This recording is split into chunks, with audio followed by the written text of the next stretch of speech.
অনেক দিন আগের কথা। উজ্জয়ন নামে এক রাজ্যে রাজা বিক্রমাদিত্য থাকতেন। তার দুই রানী ছিল, রানী পদ্মাবতী আর রানী কুসুমাবতী। রানী পদ্মাবতী ছিলেন শান্ত, দয়ালু আর প্রজাদের খুব ভালোবাসতেন। অন্যদিকে রানী কুসুমাবতী ছিলেন অনেক সুন্দরী, কিন্তু বিলাসী আর একটু অহংকারীও ছিলেন। রাজা দুই রানীকে সমানভাবে ভালোবাসতেন, কিন্তু রাজ্যে হঠাৎ এক বছর খরা নেমে এলো। মাঠে ধান জন্মালো না, নদী শুকিয়ে গেল, প্রজারা খাবারের অভাবে কষ্ট পেতে লাগল। রাজা চিন্তায় পড়ে গেলেন। এখন কি করা যায়?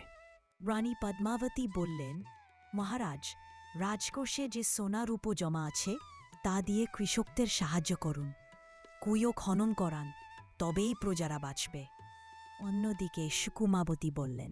রানী কুসুমাবতী বললেন, না মহারাজ, এ সময় আমাদের রাজপ্রাসাদ সাজাতে হবে।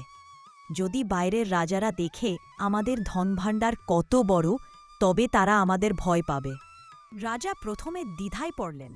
দুই রানীর কথাই ঠিক মনে হচ্ছিল, কিন্তু প্রজাদের কান্না শুনে তিনি শেষমেশ রানী পদ্মাবতীর পরামর্শ মেনে নিলেন।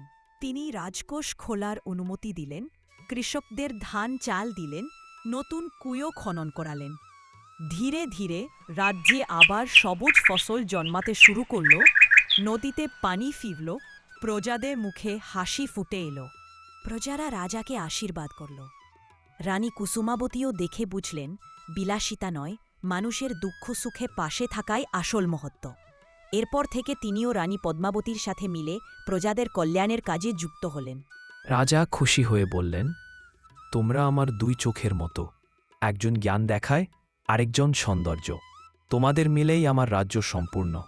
শিক্ষা: সত্যিকারের রাজা বা নেতার দায়িত্ব হল প্রজাদের পাশে দাঁড়ানো।